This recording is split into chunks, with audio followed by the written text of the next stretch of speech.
Hello everyone and welcome to a Paint Studio episode, and today we're going to use speed paint again, and I'm going to show you how to make a miniature like this one look pretty darn amazing.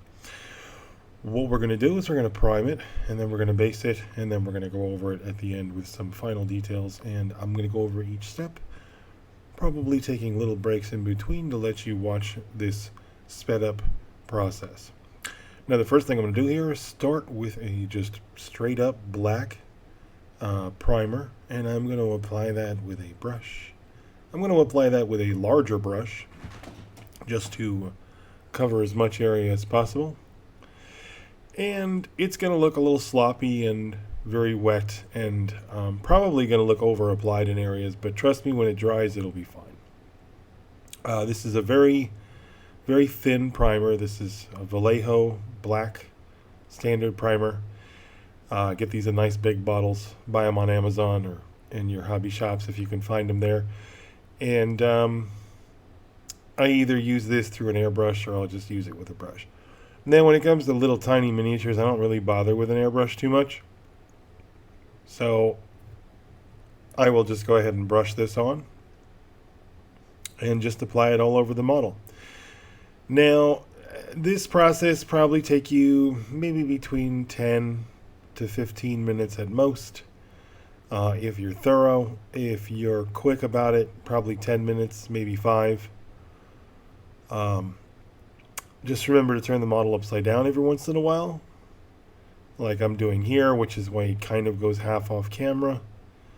And that's me just kind of checking angles. So just remember to continuously do that. You need to check underneath. Okay, did I miss something? You also need to check behind, under legs, under arms, under fingers. Things like that always get forgotten, and then we go back and we start step 2. And we realize that we missed some black. And then at that point you have to kind of go back and do it again. Well, not do it again, but you have to fill in the holes to make sure that you don't leave any gaps. Once you finish your black primer, you're going to want to let it dry.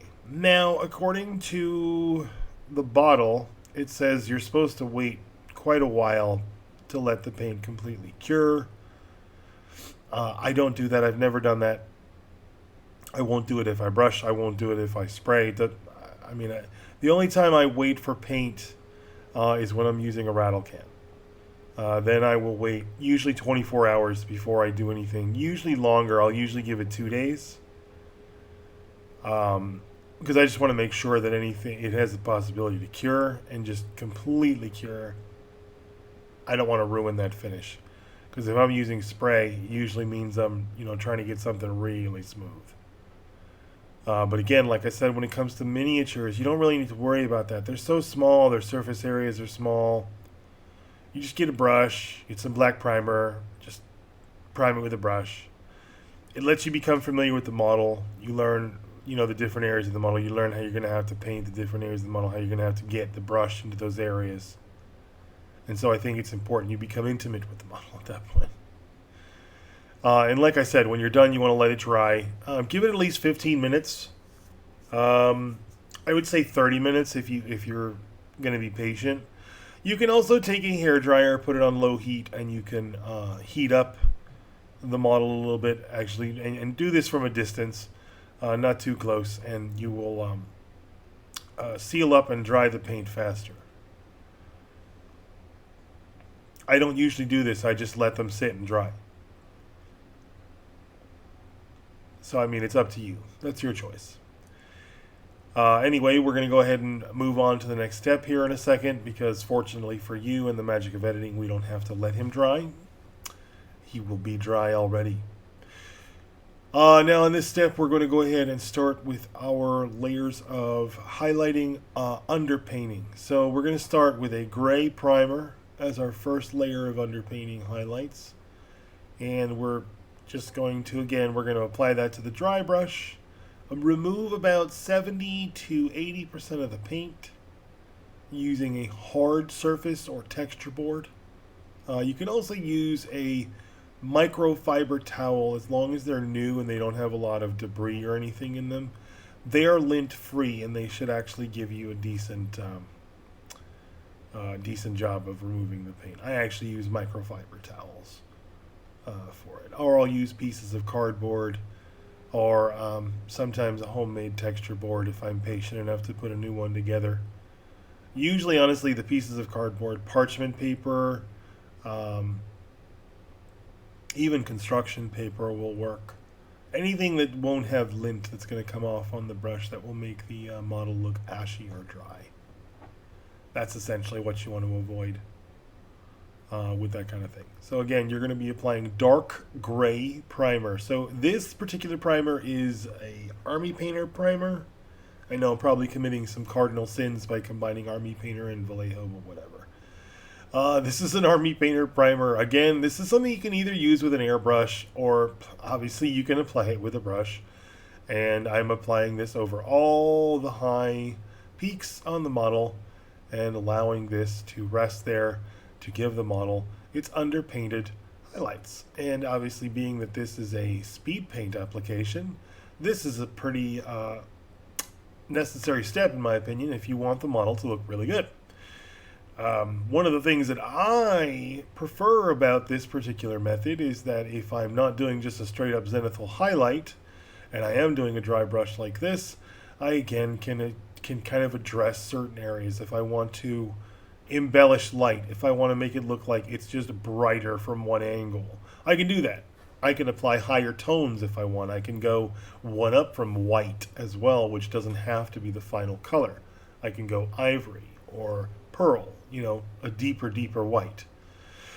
Anyway, once you're done with your dark gray, go ahead and let that dry. Usually, again, about 15-30 minutes at most. Come back to it, and then we're going to start applying just a standard gray. And again, we're moving back to Vallejo paint. This is a gray primer. Again, you can apply this through an airbrush, or you can apply it as I'm doing here with a dry brush. If you do an airbrush technique, you may want to look into zenithal priming, because that's essentially what we're trying to imagine here. By hitting the raised areas, not the shaded areas, and essentially those will create shadows. Now, a zenithal prime using an airbrush is probably a bit more hard line, because you have your black and then you have your gray sprayed from above, and then you can add your white if you want to on top of that. So it's a little bit different. Whereas this is more of a coverage that you're applying with the dry brushing to give the model an underpainted, highlighted texture that you're then going to use. Obviously in this case we're using speed paints. You could use contrast paints. You could use Vallejo Express paints. Any of those paints would qualify and work very well with this kind of underpainting technique. Some folks refer to this as a slap chop. The only difference to that is I've added an extra gray. So instead of just going black, gray, white, I go black, dark gray, light gray, or regular gray, and then white. For me, this adds a little bit of a layer of depth, and I feel like it does make a difference when the paint goes on. So I don't know. Some of you might be thinking that's an unnecessary step, but I actually, I think that since I've started doing it this way, I do actually see a higher level of definition on the pieces that I'm working on. Now again, with each layer of primer that you work in, we're still working on the gray here. Once you get it to a level where it's, where you've got everything covered with what you want, you've got your peaks all hit with all your bright highlights, and the shadows still look nice and dark, then you can move on to the final highlighting color for the underpainting, which is going to be the white. Now again, I'm using a Vallejo color on the white section, and that is going to be applied in non-diluted coats, and again, dry brushing. So remember, remove a lot of the paint, and then start applying the paint as in the topmost areas where the light is going to be hitting the model, where like usually on the top of the head, the top of the in this case top of the hands, top of the chest, that arm bone thing that he's got going on. Definitely the peaks of that thing, you want to make sure that those get hit with the white. The peaks of the rock on the base, things like that. the more you take into consideration where you want your details to be, the more you can guide your underpainting technique. And when you get this balanced, where you look back at this and go, okay, awesome, now I can see, okay, the muscle definition looks really good because I did some underpainting here, and now we're going to just apply like a flesh wash, and then you can apply a dry brush on top of that with a skin tone, and then you have the perfect combination of both a shaded skin tone with very smooth, nice, even tones that are going to be accompanied by that dry brush, which is going to leave the deep shadows in the recesses and allow the lighter color to pop out where it needs to. So I think that, you know, the underpainting really sets the stage for what you're going to do for the paint job. And again, since we're doing speed paints, this will only make the final paint job look that much better. Trust me. You'll see when we get to the end result.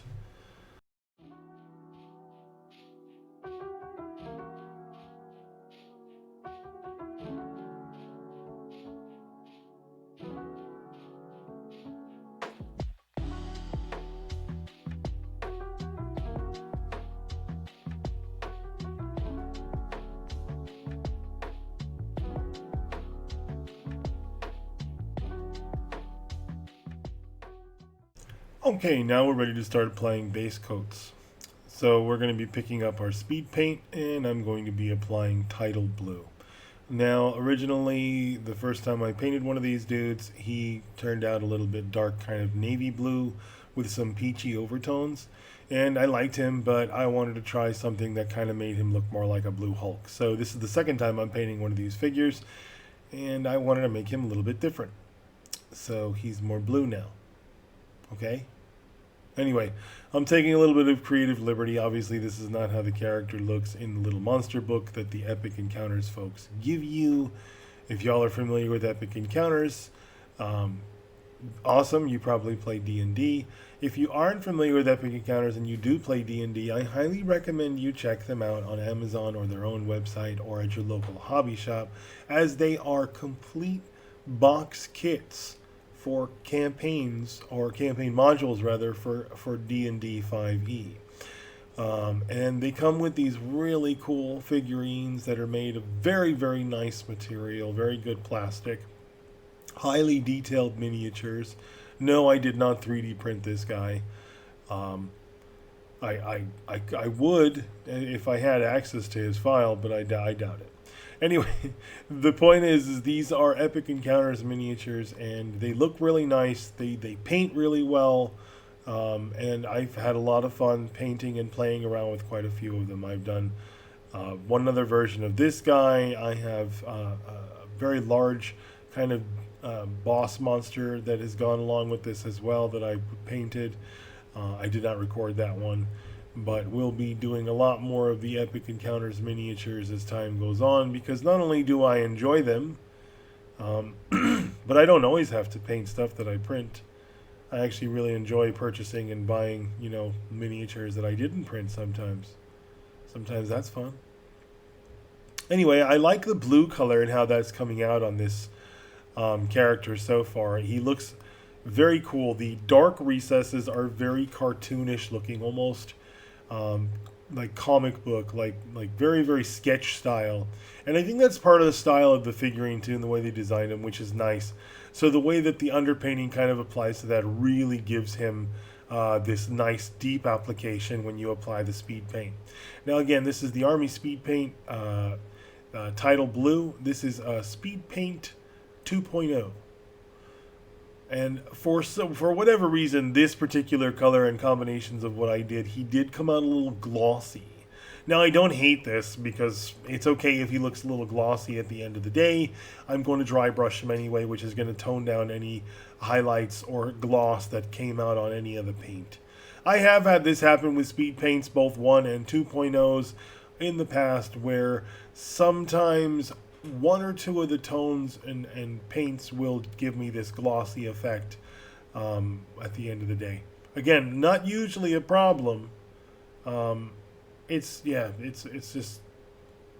a strange effect. It seems to work, and usually it seems to work to my advantage. Like I said, in this case, I don't mind if he looks like he's kind of wet or glossy. I'm going to dry brush him anyway, so anything that's kind of left behind isn't really going to be an issue.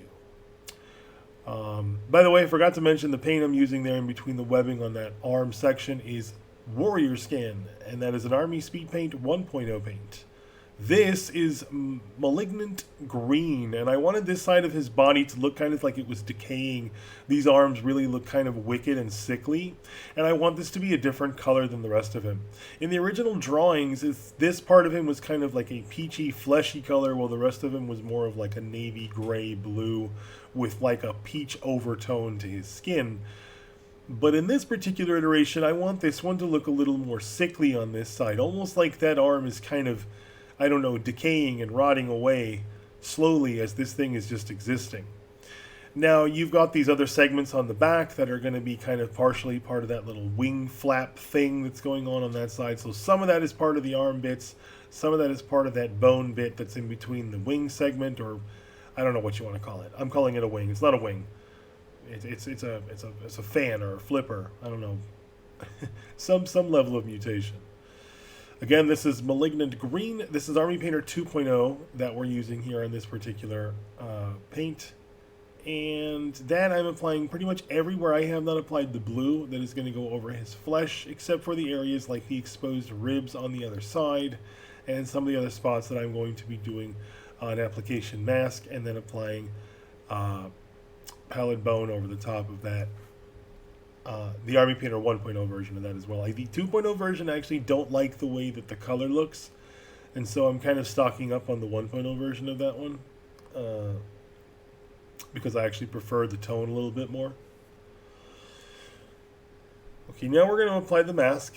This is another Army Painter color. This is an Army Painter Air color that I have not diluted. This is just going straight on.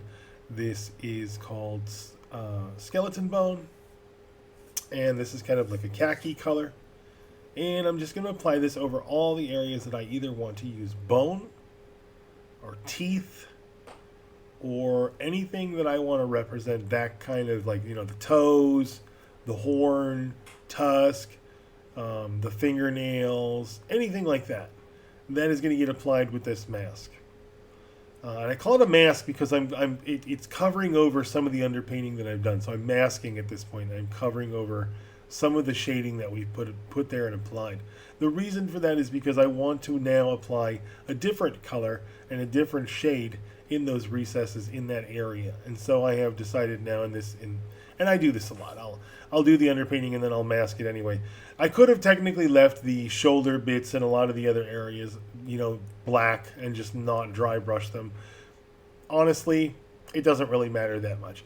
The masking technique will hide majority of the shadows, allowing the paint or wash you have to sink into the recesses, and then you're going to have the effect you want. Again, it doesn't have to be perfect. They're miniatures. You're usually going to play with these on a table. So unless you're doing this for collector, stuff, again, and I don't think I'd be recommending you use speed paint if you're a collector. If you're going, I want to put this on my shelf and keep it forever. I mean, sure, you can definitely make things look really good with speed paint, and I'm not saying that they can't be a professional tool. For sure they can. In this application, though, my demonstration is simply trying to say, okay, this is how you want to get your mini on the table. I'm showing you how to use speed paint and not just leave it at the level where, okay, I've speed painted the application, I'm done. What I'm going to show you is how to take it one step further. And I've demonstrated this before in a few other models, but I'm going to demonstrate it again on this one because there's a couple different ways you can do it. You can do very stiff highlights. You can do very understated highlights, which is what I'm going to do on this one, where I've toned them down, thinned them quite a lot with speed paint medium. And you can do really, really, really intense highlights where they just come through so much that the original colors almost aren't even there anymore. Now, in the instance of this model, you're still going to see the original colors. They're definitely going to show through, for sure, on the final piece. But that's intentional. If I wanted to cover that up, make that coverage deeper, I would be doing a deeper highlight with a different or deeper color that's going to be more of a deeper contrast with the blue. And essentially what I do in most cases is I just use the highlight to desaturate the color because the pigments on the speed paints are so intense because they're in ink that they tend to be very bright. So when I'm using something like a blue like this, I almost want to tone it down naturally in my head because it's just so bright and intense.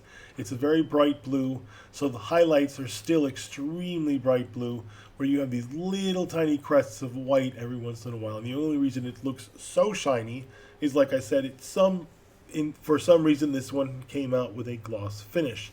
Now once I apply the dry brushing at the last step, it will no longer have the glossy or satiny finish that it has now. That will disappear. We're going to go ahead and finish up by painting the base, and I am using Sand Golem Speed Paint 1.0 for this one. I really like the way this looks over rocks and dirt. It gives things a very earthen feel.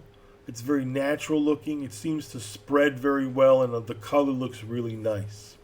Now I have used Sand Golem in the 2.0 line as well. It is a completely different color, probably because of pigmentation. I don't know if they've just added more pigment or it's just a different pigment, but it is a completely different color. The two of them are actually side by side. They look completely different.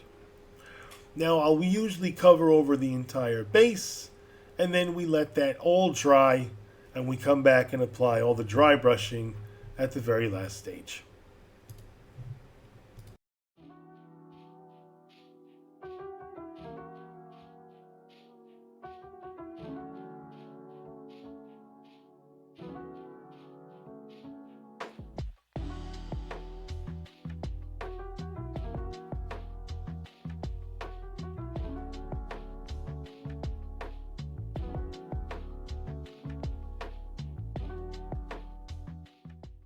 Alright, here we are back for the very last stage, and for this particular one I'm going to combine a couple colors to create the highlight. I have combined a few different Army Painter colors. I'm using white, I am using ultramarine blue, I am also combining that with it's either fairy or fey pink, and then I am mixing that all together with speed paint medium to thin it down and make it a little bit more transparent as I spread this over the model.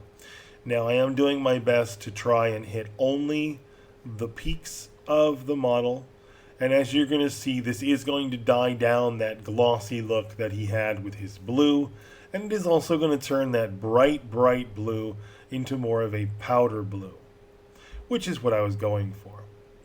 Again, this last step is simply applying a small dry brush with a highlighted thinned paint over the entire model.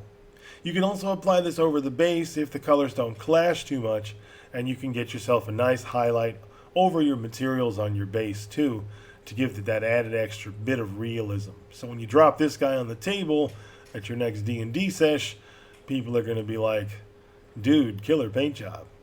And this probably only took you about an hour or so, seeing as this particular paintwork only took me about an hour and 10 minutes altogether, even considering the fact that I've sped all this footage up 2 times.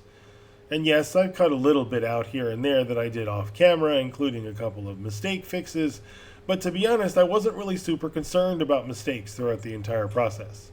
Because he's going to get this dry brushing step at the end of the day, and because that pretty much makes everything blend together and look nice and uniform, I wasn't really worried about mistakes. At the end of the day, I was able to just do what I needed to, get him painted, put the dry brushing step on, and then we'll finish up by cleaning up the base by adding some black around the areas that we touched with the dry brush, and that'll pretty much finish it off.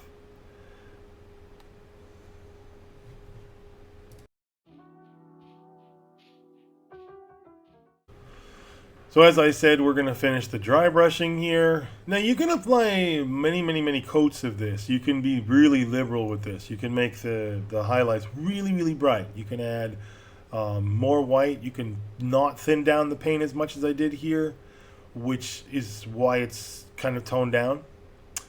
Again, when you're done doing everything, you probably want to finish repainting the edges of the base. Like if you've got black spots like I have on mine there, that you've touched with the dry brush. Usually what I'll do is I'll just take a solid matte black and I'll just recover those areas. Now sometimes, depending on the color of paint that you've gotten on there, This may require a coat or two to actually recover them. Like in the case of Sand Golem, it's a little bit of a pain sometimes, so I do actually have to go over it with 1 or 2 coats. Now again, if you while you're doing this process and you see that your highlights didn't dry in a way that you liked, you could actually go back and you could add more highlights to the top if you wanted to deepen them again. Like I said, you can add more white, or you can use less speed paint medium to your paints to thin them less when you're using them in combination with your speed paint.